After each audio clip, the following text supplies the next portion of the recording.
Bismillahirrahmanirrahim. Elhamdülillahi Rabbil alemin. Ve salatu ve selamu ala Resulina Muhammed ve ala alihi ve sahabe ecmaîn. Sümme ba'd.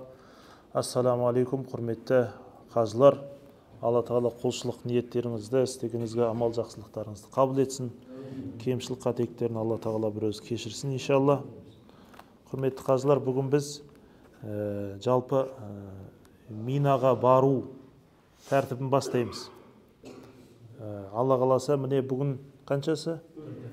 4-те, иә? Біз Алла қаласа қаншасы ба шығамыз бұл жақтан? 7-сі ма? 6-сы болу керек.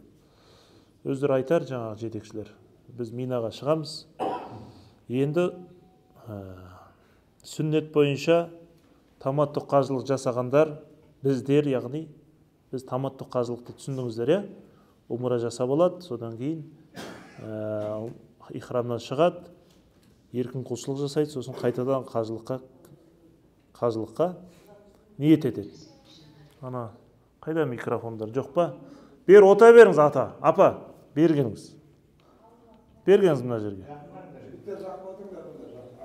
Ана, апалар жақын отыра берсін. Иә.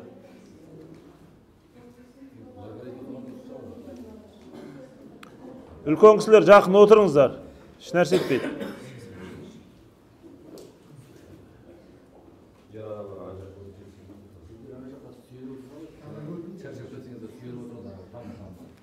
Иә.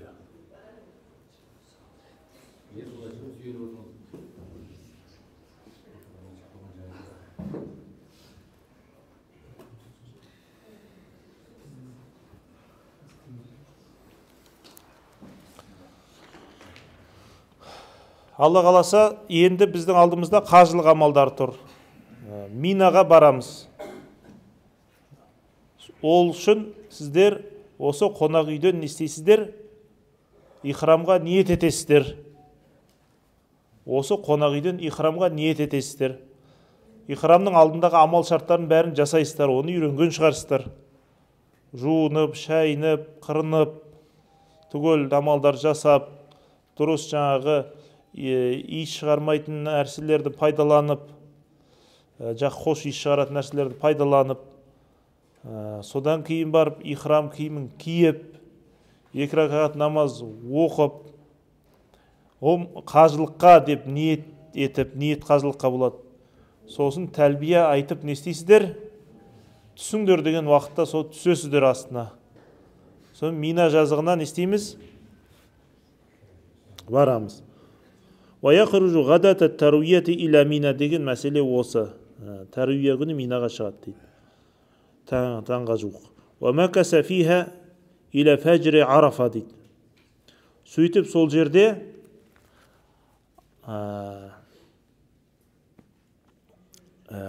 қалай істейсіздер? Сол жерде Минада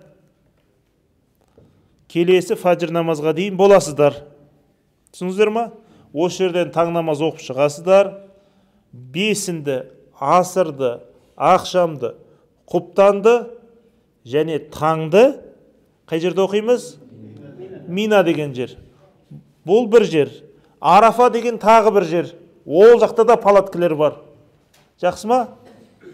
Сол жерден таң намазымызды оқып алғаннан кейін біз сүннет бойынша қайда барамыз? Арафаға барамыз. Пайғамбарымыз саллаллаху алейхи ва саллям сол жерде таң намаз оқып алғаннан кейін Арафаға барған. 5-ін намазын қай жерде оқимыз? Асырмен қосып Арафада оқимыз. Яғни түске дейін Арафаға жетеміз. Бұл жақта қазір тәртіп. Өзі жергілікті басшылық айтады. Қазақстандықтардың уақыты бар. Елдерге бөліп тастайды. Күтес, расписание. Бәрі сүннет бойынша, кітап бойынша келмейді. Жарай ма? Өйткені тәртіп деген нәрсе бар, кезек деген нәрсе бар.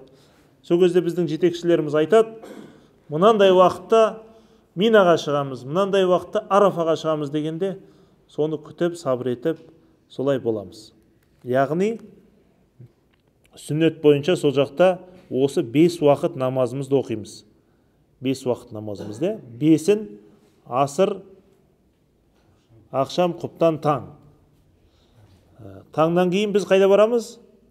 Арафаға барамыз. وَكُلُّهَا مَوْقِفٍ إِلَّا بَتْنَ عُرْنَا дейді. Енді сосын Арафаға барған кезде оның Арафа жазығында боламыз. Урна деген жерге Арафа тұрмайды, ол белгілі, ол жерге белгілер қояды. Пайғамбарымыз ол жерден өтіп кеткен деп айтылады. وَإِذَا زَالَتِ الشَّمْسُ خَطَبَ الْإِمَامُ жаңағы күн төбеден ауған кезде уағыз айтылады. Одан кейін барып зухр, аср бірге қосылып оқылады. بِإِذَانٍ وَإِقَامَةٍ бір азанменен, بِأَذَانٍ وَإِقَامَةٍ бір азанмен және екі қаматпенен осы нәрсе жасалады иншалла. Бірақ осы жерде бір мәселе бар. Жамағатпен оқылу керек, жеке-жеке мен жаңағы намазымды қосайын деп жатпайсыз. Намазымызды қосай демейсіз. Біздің мазхабта ол кезде екі уақытта оқып қаласыз. Түсіндіңіз ғой, Арафада тек қана жамағат намаз оқылады. Арафаның намазы жұма намаз сияқты. Жұма намаз жалғыз оқымайсыз ғой. Сол сияқты Арафада да, Муздалифада жамағатпен не істейді? Оқиды. Осы нәрсені біліп алыңыздар иншалла.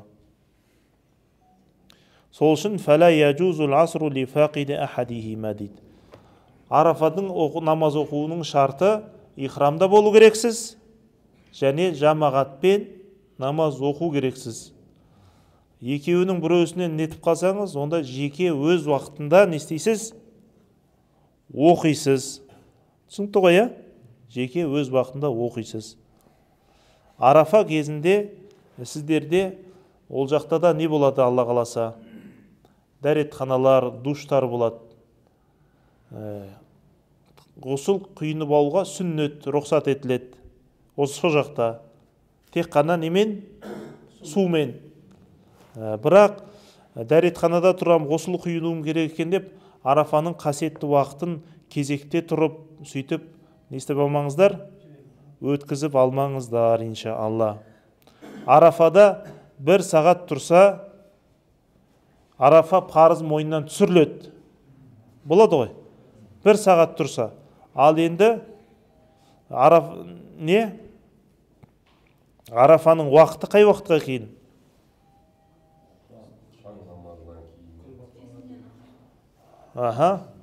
وَيَكْفِي حُضُورُ سَاعَةٍ مِنْ زَوَالِ عَرَفَةٍ إِلَى فَجْرِ يَوْمِ النَّحْرِ дейді. Сол түні жаңағы құрбан айттың түні бітіп кеткенге дейін, мысалы бір адамдар болып қалады ғой, жете алмай қалады. Бірақ сол түні бойында бар бір сағат тұрып үлгерсе де болады. Кешіккен адамдар үшін.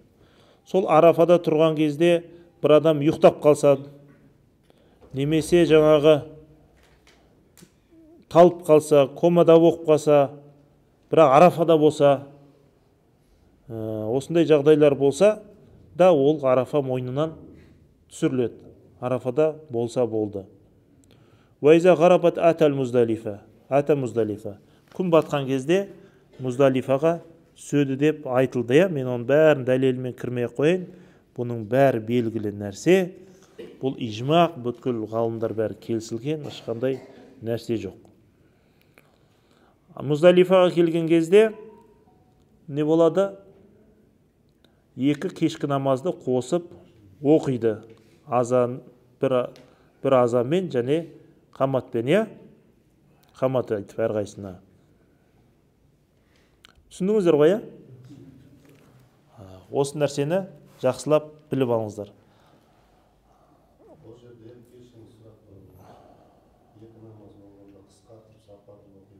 Бәрін қысқартады, бәрін қысқартады. Жоқ, бәрін жамағатпен. Жоқ. Біз Арафа кезінде 2 ракағат оқимыз. Жұма ол күні болады о жақта. Ол жерде Намира деген мешіт бар Арафада. Бірақ барам деп ойламай қойыңыздар. Ол жаққа бару да қиямет, қайту да қиямет. Түсіңіздер ғой, Қазақстандықтардың шатыры өте алыс одан. Оны не үшін айтып отырмыз? Кейбір бауырларымыз бар, жоқ, біз ол жақта сол жақтың имамына баруымыз керек. Жұма болса сол жерде оқуымыз керек деп. Жоқ, бірінші мәселе сіздер сафар үкіміндесіздер. Жақсы ма? Екінші мәселе, ол жаққа барсаңыз, жолда өтіп кетеді қасиетті уақытыңыздың бәрі.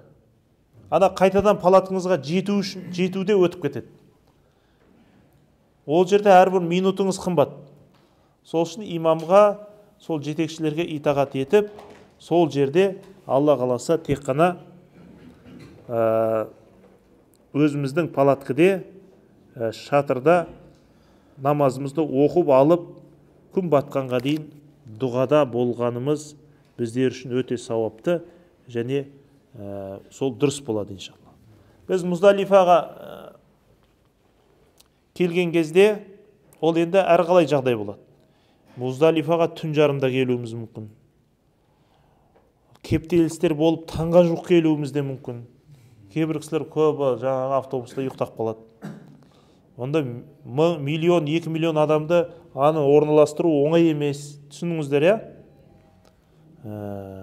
ол бір жай ғана бір нетіп атқан жоқ, 30-40 мың адам емес. Сондай кездерде дәл мына кітаптағыдай келмей қалады. Біз айтып жатырмыз ғой, ақшам бітіп, құптан уақытында Муздалифаға барамыз деп. Ол құптаннан өтіп, таңға жуық баруларыңыз мүмкін. Түсінікті ма? Одан ерте барып қалуларыңыз мүмкін. Таң намазы Муздалифада оқылады. Таң намазы Муздалифада уақыт кіре салып оқылады. Негізінде. Ал негізі таң намаз қалай оқылу керек еді? Таң намазы жарты сағат 40 минут күтіліп, күн жаңағы дала ағарған кезде не істейді? Оқиды ғой сүннет бойынша, Ал бірақ қажылық кезінде таң намазы кіре салып қараңғымен оқылады. Өйткені пайғамбарымыз саллаллаху алейхи вассаламнан Абдулла ибн Масуд айтады, мен пайғамбарымыз саллаллаху алейхи вассаламды көріп жүрдім, ол кісі барлық намазды уақытында оқиды дейді. Тек қана дейді, 2 намазды уақыттарынан бөлек оқығанын көрдім дейді. Ол Арафа мен Муздалифадағы қосып оқып тастаған намаздары, шам асыр мен жаңағы 5-ін және де құптан мен ақшам мен құптан. Сол сияқты таң намазында не істейді? Уақыт кіре салып оқып аламыз. Жақсы ма? Ол кезде ол таң намазының несі имаммен болу шарт емес. Мүмкін біреу кеш тұрады, біреу ерте тұрады. Дәрет мәселелері бар. 5-6 адам бірігіп оқи берсе болады. Имаммен болу не емес? Шарт емес. Имаммен болған абзал әрине. Неге бұлай болып жатыр? Өйткені Муздалифаның таңы ол қасиетті уақыт. Арафа сияқты күн шыққанға дейін дұға жасалуға көп уақыт қалу үшін. Түсініңіздер ғой, Күн шыққаннан кейін не болады? Құрбан айттың уақыты кіріп кетеді ғой. Сол үшін күн шыққанға дейін дұға жасалады. Одан кейін не істейді?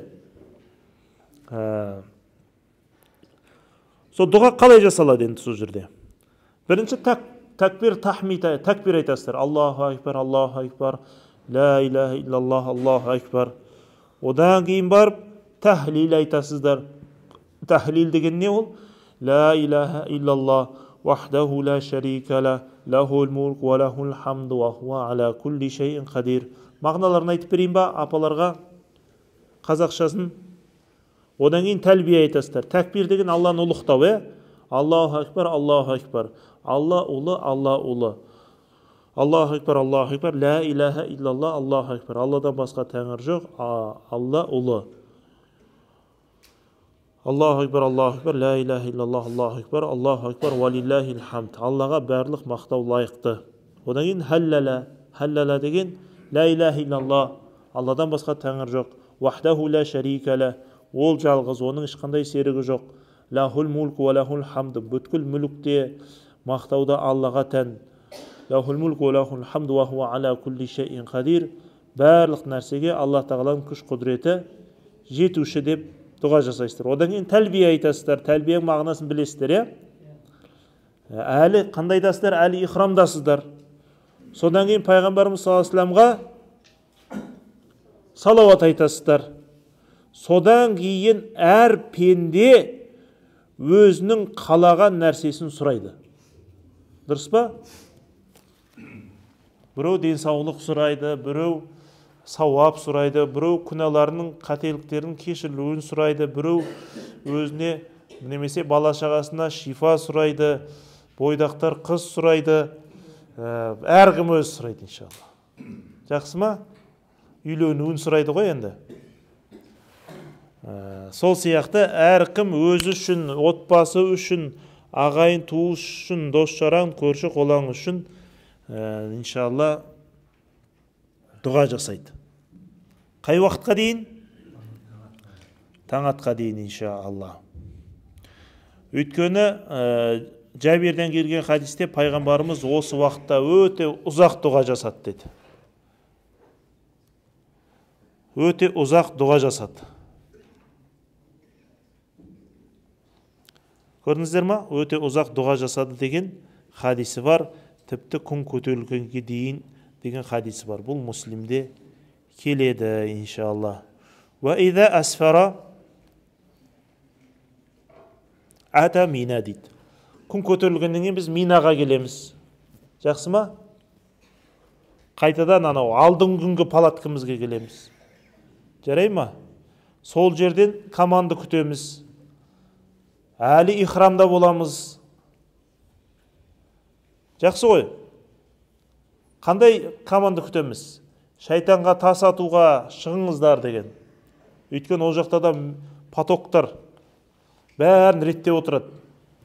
Сол кезде рұқсат беріледі, бізге сол кезде шығамыз. Ерте шығып кетіп, олай болмаңыздар, арандап қаласыздар. Ол жер өте қауіпті. Баяғы 2015 жылында сол жерде бір мезетте 700 адам қайтыс болған. Бір мезетте 700 адам қайтыс болған. Қалай қайтыс болған білесіздер ма? Анау тәртіпке бағынбай, қарама-қарсы шыққан ғой. Мұнияқтан бәленбай 100 мың адам, мұнияқтан бәленбай миллион адам. Не болды? Ортада давкіде адамдар тұрған кезінде тұрып қайтыс болып өткен осылай. Талпа тараған кезде құлаған бәрі. Жүрек әлсіздің бәрі қайтыс болған. Сондықтан имамды, бізді, жетекшілерді тыңдау керексіздер. Шатасы бана стрешниға түсіп кетіп, бір нәрсе болмау керек. Бәрін айтып отырамыз. Бұлай жүресіздер, түзу, бұлай, басқа бір нәрсесін түсіп кетпеңіздер. Бәрін айтып отырамыз. Сол біздің айтқып отқанмен барып келсеңіздер, аман есен барып келесіздер иншалла. Жақсы ма? Ау. Иә, оны айтқан едім мен. Тас жинауды. Тас жинау мәселесі осы жерде айтып кете салайын. Муздалифада бірақ қателік жасамаңыздар. Таң намаздан кейін дұғаның уақыты, иә? Күн шыққан. Сол кезде тас теріп уақыттарыңызды алып жүрмеңіздер. Ол дұғаның уақыты, Арафа сияқты. Жақсы ма? Ана келмеген, сабаққа келмеген кісілерге ескертіңіздер. Муздалифада тас жинау керек екен деп, таң намаздан кейін тас жинап жүрмесін. Ол қасиетті уақыттан айырылып қаласы деген сөз. Жақсы ма? Ол күн шыққаннан кейін әлі күттейді бізге автобус. Дұрыс па? Ренжімеңдер, ана автобус келмей жатыр, басқа мемлекеттердің очерті, кезегі, басқа дейді, сол кезде теріп аласыздар. Муздалифада теру шарт емес. Минаға кеп терсеңіз де болады. Жақсы ма? Тасты да мынандай саусақтың ұшының көлеміндей ғана жинайсыздар иншалла. Енді негізі көп қажылар 49 тас жинайды. Тас жинауға ана баклашкілеріңізді алып алыңыздар. Жарай ма? Тас жинауға баклашкілеріңізді алып алыңыздар. Көп қажылар 49 тас жинайды. Ал енді анау аятта бар ғой, кімдегі Минада 2 күн түнесе, жеткілікті 3-ші күні қалса, ол да болады. Қалмай кетіп қалу күнә емес деген аят бар. Жарай ма? Ол деген қалай? Сіз 1-ші күні 7 тас атасыз. Сол тас атып келгеннен кейін үлкен қазандыққа, үлкен шайтанның несі деп, үлкен қазандық деп аталады. Ақабатыл кубра деп аталады, е?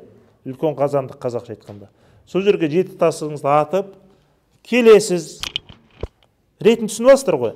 Әлі не десіздер? әлі ихрамдасыздар, көп нәрсе бізге әлі харам. Түсінікті ғой, сол келгеннен кейін күтесіздер. Тасатып келдім деп ихрамнан шығуға болмайды. Құрбандықтарыңыз шалынды деген бізге хабар келгенде ғана шығамыз. Ол түсте шалынуы мүмкін. Ол жақта да миллион құрбан шалады. Сіздің алдыңызда басқа мемлекеттер шалып жатуы мүмкін. Үлгермейді ғой енді. Миллион қасапшы жоқ қой. 2 миллион қасапшы жоқ қой. Құрбандық шалынды деп сол жақтан бізге хабар келеді. Сол кезде ғана сіздер не істейсіздер? Шығасыздар. Оны уәкіл құрбандық дейді. Ал негізі сүннет бойынша өзі шалу керек. Бірақ ол не? Мүмкін емес.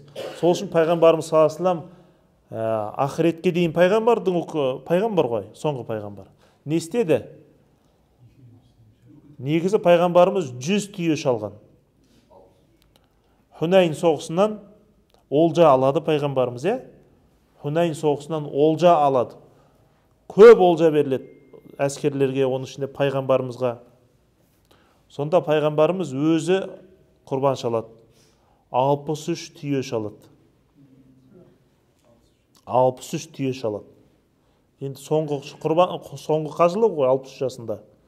Сөйтеді да не істейді? Мен қажыларға құлшылықтарын үйретейін. Али, сен менің орныма қалған құрбандықтарымды шал деп кетіп қалады. Осы жерден қандай үкім шығады? Қажыға барушы құрбан шалуға шамасы келмесе, жету қиын болса, уәкіл құрбандығын пайғамбарымыз істеді ғой, Алиға берді ғой. Сол сияқты берсе болады деген үкімді ғалымдарымыз не істеді? Бізге шығарды. Сол үшін жаңағы пасунна болу керек, мен барып өзім бауыздаймын деп байбалам шығарып жүрмеңіздер. Әсіресе ақи браттар. Жақсы ма? Олай болмау керек. Бәрі шариғатпен, бәрі сүннетпен, бәрі солай жасалып жатыр. Сол жақтан жасалады, айтылады иншалла. Болды, уәкіл құрбандықтарыңыз шалынды дей ма? Ол сүннет бойынша солай. Ақыры не істейсіз? Шашыңызды аласыз, әйел кісілер шаштарын алады. Одан кейін, сол жерде шаш алатындар жүреді. Ихрамнан бір-екеуіміз шығып алса, қалған бір-біріміз ала береміз ғой, ихрамнан шығып алғаннан кейін. Жарай ма? Негіз сол жерде жүреді, болады. Ол жақта да ол жағы қарастырылған. Шаштарыңыз алғаннан кейін барып, барлық нәрсе не болады? Рұқсат етіледі, тек қана ерлі зайыптылық қатынас рұқсат етілмейді. Түсінікті ғой? Барлық рұқсат етіледі, киімдеріңізді киесіздер, басқа бәрін жасайсыздар иншалла. Жаңа бір мәселе қалып кетіпті, біз тәлбияны көп айтамыз о кезде. Біз бір Минаның бір күнінде, Арафаның күнінде, Муздалифаның 3 күн тәлбия айтамыз, 3 күн ихрамда жүресіздер. Жарай ма? Есептеп алыңыздар. 3 күн ихрамда жүресіздер. Сол тәлбиямыз шайтанға тасатуға бірінші күні барамыз ғой. Сол кезде тоқтатасыздар. Болды, тәлбия тоқтайды. Басқа уақыттарда барғанда тәлбия айтпай, тахмид айтып, Аллаға мақтау айтып, тәкбир айтып, не істей бересіздер? Жасай бересіздер. Екінші күні, енді қараңыздар, біз бірінші күні келдік қой. Бірінші күні келдік, иншалла. Құрбандығымыз шалынды дегеннен кейін неге өттік?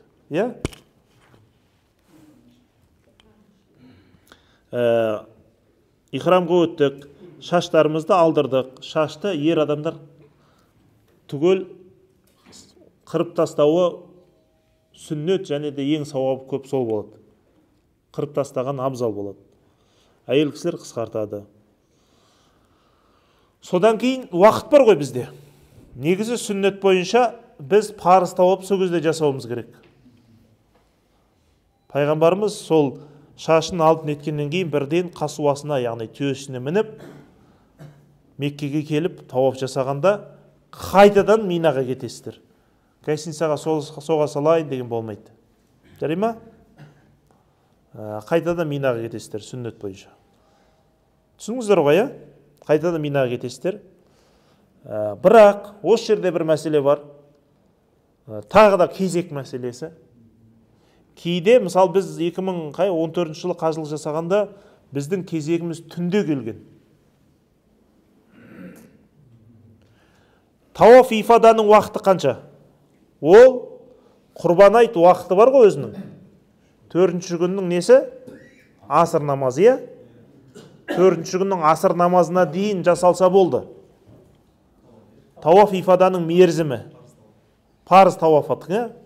Сол күні жасайым деп не жасаума керек? Қайдан білесің? Мүмкін 2-ші күні жасайды деп қалуы мүмкін фирма бізге. Өйткені не бар? Кезек деуі мүмкін.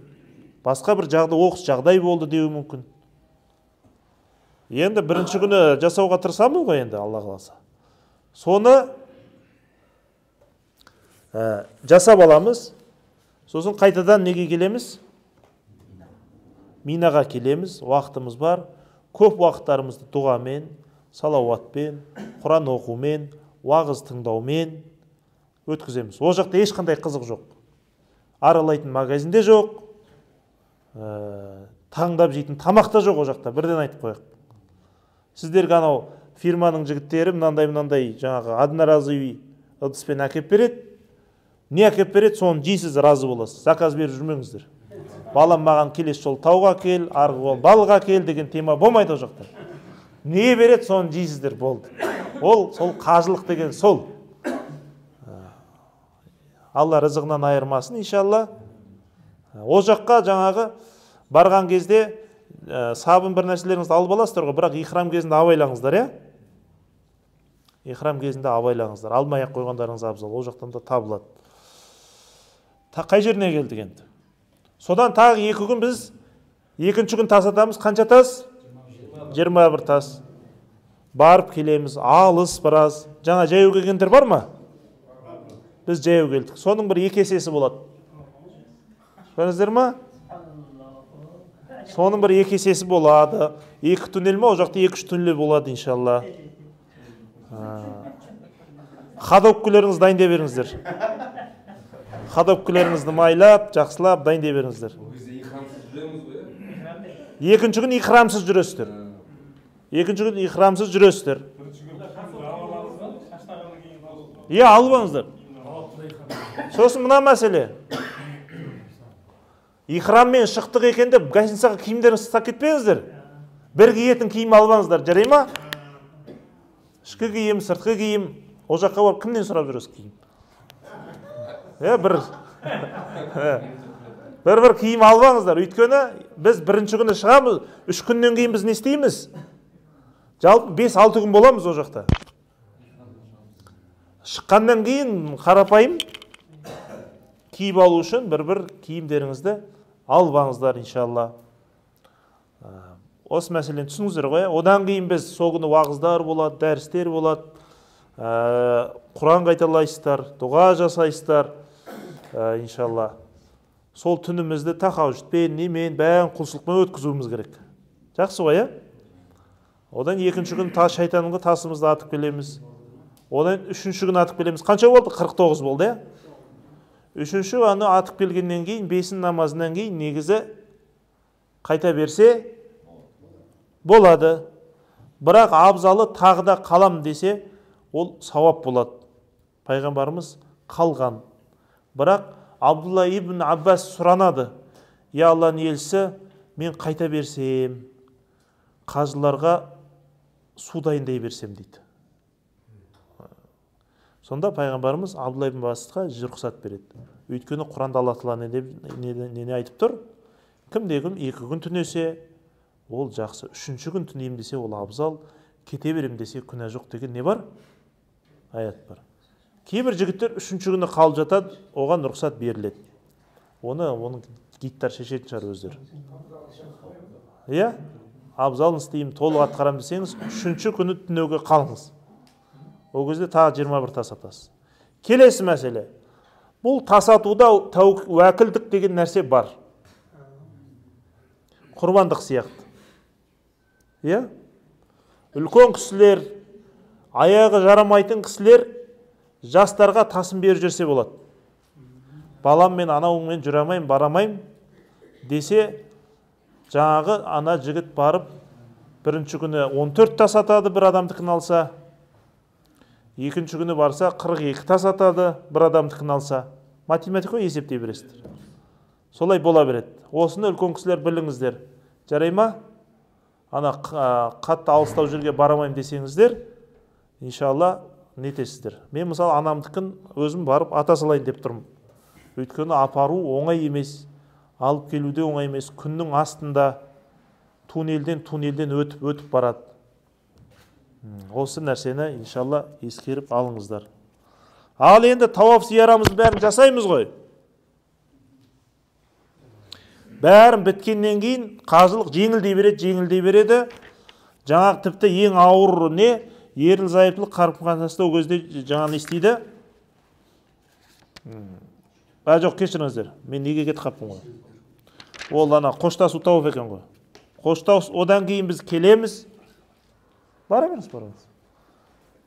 Бәріміз келгеннен кейін тағы мүмкін бір күн, мүмкін 2 күн біз неде боламыз. Содан кейін Алла қаласа Меккеде тағы уақыттарыңыз болса умра жасауға болады. Содан кейін қоштасу тауафын жасап біз Меккеден қайтатын боламыз. Тағы бір күн сабағымыз бар ертең. Оны ертең түсіндіреміз иншалла. Алла разы болсын баршаңызға. Сұрақтарыңыз бар ма? Ау, Бауыржан ұстазды бағып жүргем жоқ. Өзіне сұраңыз.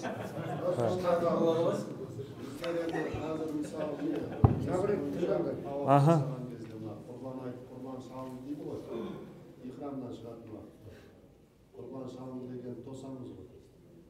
Содан кейін енді несі бойынша оны ғана құрбан шалынғаннан кейін барып тауап жасап келіп барып ихрамнан шығарады ғой, негізі шарт сол еді.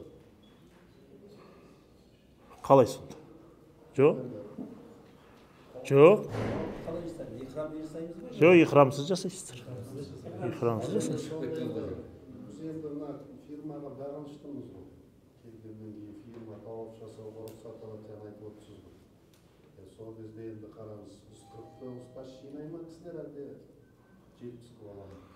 4-ші күні, яғни 3-ші түні, 4-ші күндізі ғой ол негізі. Соған толық қалам десеңіз 70 тас жинап аласыз. Фирма не деп шешеді деп отыр. Жоқ, ол не емес қой. 70 тас жинап алып, қана тас қалған тас күнә болмайды ма? Нақтырмай кетсе. Қайсы? Артығымен жинап алсақ қысқа. Жоқ, еш нәрсе етпейді. Қарашқа тиюге бола ма? Жоқ, сосын жоқ, 70 тасты бір күнде жинай алмай қалсаңыз, сол Минадан теріп алсаңыз болады, ода тұрған еш нәрсе жоқ. Бас киім мәселесі. Иә? Бас киім мәселесі. Бас киім? Киюге бола ма? Жоқ, ихрам кезінде болмайды. Қарашқа болса? Ашки болады. Зонтик ұстауға болады. Бірақ ана зонтик бас киім болмайды, жарай ма? Зонтик бас киімдер шығып жатыр қазір. Ол болмайды, ол киілу үкімінде тұр. Жақсы ма? Ол болмайды. Біздің мазхабта болмайды. Ау. Аха, сумке жеңіл киімдеріңіз сал боласыз. Ау. Иә, үлкен сумканы қалдырып анау бір-бір киіп алатын киім салып аласыздар ғой. Иншалла. Қажылықта басымызды аламыз ғой, лезвиямен. Умра жасағанда не істейміз? Келгеннен кейін тағы умра жасағанда. Ырымын жасайсыз болды. Иә. Иә. Сосын құрбандық мәселесінде. Сіздер қажылыққа келген құрбандықтың ішінде, қажылардың ішінде сіздер құрбан шалуға міндетті қажыласыздар. Мен қажылықтың 3 түрін түсіндірдім, кім айтып береді? Жалғыз қажылық деген бар, ифрат. Ол тек қана кеп қажылығын жасайды, қайтады. Оған құрбан шалу шарт емес. Екінші қиран деген қажылық бар. Ол үйінен шыққаннан ихрамды киеді, біз сияқты шешінбейді, қажылығын бітіріп бар, бірақ шешеді. Ол ең сауапты қажылық. Ол да бірақ не істейді? Құрбан шалады. Сол сияқты таматтұқта не істейді? Құрбан шалады. Сол құрбандықтар осы жерде болу керек. Ана бір елде шаласау деген ол болмайды. Елде өзіңіздің уәжіп құрбандығыңыз шала беріңіз. Өз атыңыздан жылда шалады. Мұнау қажылық құрбандығы, бұны осы жерде шалу керек. Харам төңірегінде болу керек. Жарай ма? Осы нәрсеге көңіл бөліңіздер иншалла. Алла разы болсын. Жақсы, бір дұға жасайық. Жаңа бір кісі дұға сұрап еді.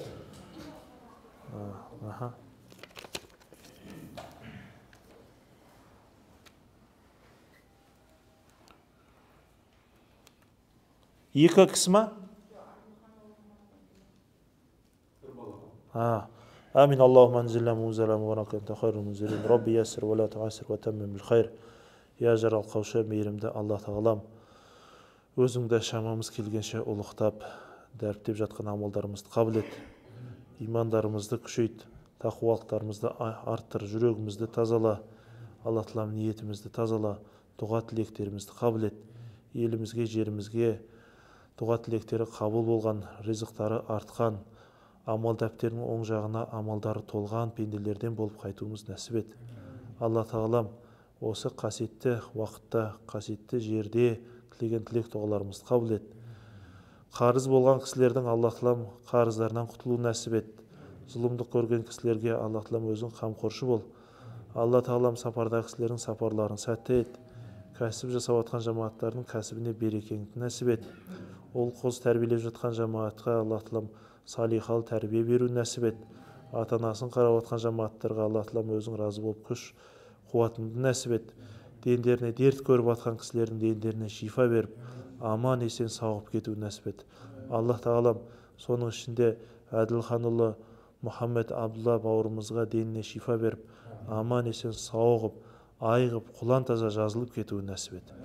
Алхамдулиллахи Rabbil аламин. Алла тағалам және де өзінің құлың болған Тоқтархан ағамызға да деніне шифа беріп, аман есен сауығып кетуін нәсіп ет. Алхамдулиллахи Rabbil аламин. Вассалату вассаламу аля расулина Мухаммад ва аля алейхи ва асхаби ажмаин. Бирахматика. Қабыл болсын.